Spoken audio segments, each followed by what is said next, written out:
Sa craobh na nóir thug Champini Line galibh ag craobh na mún limnach i dléile cheannis na hÉireann in Inis. In aion an rá treéis bheith lo an levéil Seintir, há breis is scór blian ann ó bhuaig limnach craobh na nóir na hÉireann siar sa bhliain 1984. Bhí séach le ceannis friste an galibh le den líon nós as ceircain san bútacha. Cucacha a bhach sa lé ceannis im líana. Brian Tyres is cailmór a há man trátrachta. Chiadún saí có pescéala isteach sa chúine agus tá lína lántása ceap póneart go háire har a bheith cúntúrach William Counson shot the crane deer Harrison last night and head the Hassan. Chunturtig baint le póneart céime bhí mar caint le faoi ribam chuithe sin anna smacht ar an slitter agus an fersa chúine le tacha chun é a bharcáil Sam Mitchell ach ní hé sin an túsa bhí sé ag testáil Lús má léir sa a ggé seo John O'Reardon na stoilm. Or the ríistige ar aus chu fadanis le fearna bíorsa. An buck scorála tá neartige bertachar dá lohan ar ghinnecha agus tá slitter seoltaisteach sin scór den sca i gceillimne. Sin scórítach an sin an captain go bhístom Shane Waters leis an scór. Bhí rial an buntáiste aige agus bhí aige go má go rá an fear a tháinig isteach ar an sin an fearlár Páirc Lohan. Ach chadé mar scór sin scór léad tá sam nach bhfuil ach péire fáite.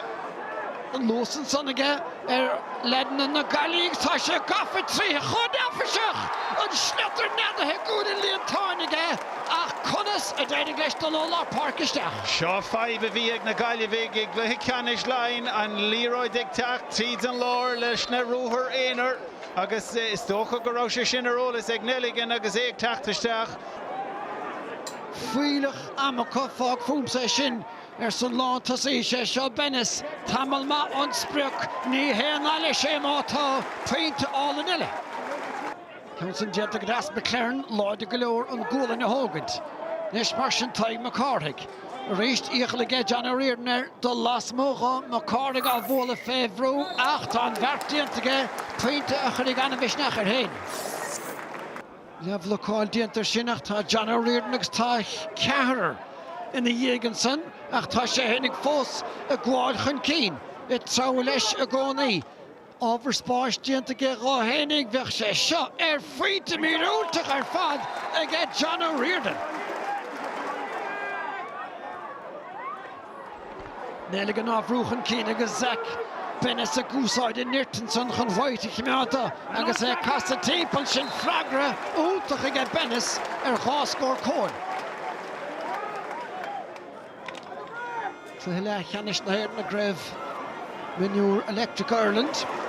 Tócann gin Nelligan a réiste agus tá raca dionmh inis aige bhuiiteach an peinte chur lena chuid man amach go bhfuil.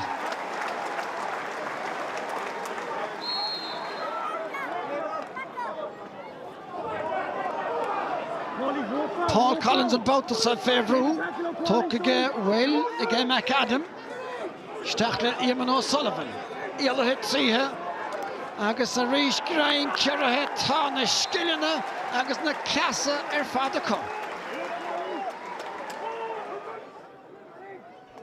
Well, a rábhíle sa sédíag a bhí limnach a gluthe ceannis na hÉireann ag an levéalsa go déirnach chaidir a gcuine Hibredáin na lása Nína cuachtaí cín de chréibhach ar fad lóin is ceann díanach agus tá cúlfachtaige trestan chúlbáide ach bhfuil sé buile beag díanach. Is dóilm go sé déanach de buinte fós idir na fórnean sin agus is mór an trí go se có déanach pónear de ríis baint ag leis an lúiseacht agus annach réoch ar fad ó Lohan ach bhí sé testáil níos luúthe.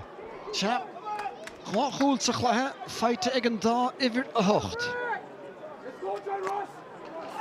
Ferige ledan na gailí sínta Lorna Páirce mar a chintsih gafa Harrison san tá limnach. Seoltaisteach réist agus Horgan a ligand an clitar isteach Harrison McCarthaigh atá sínta ach sé rion Horgan atá géimsiú na spice réist sin cúcín ón imirt ag Horgan.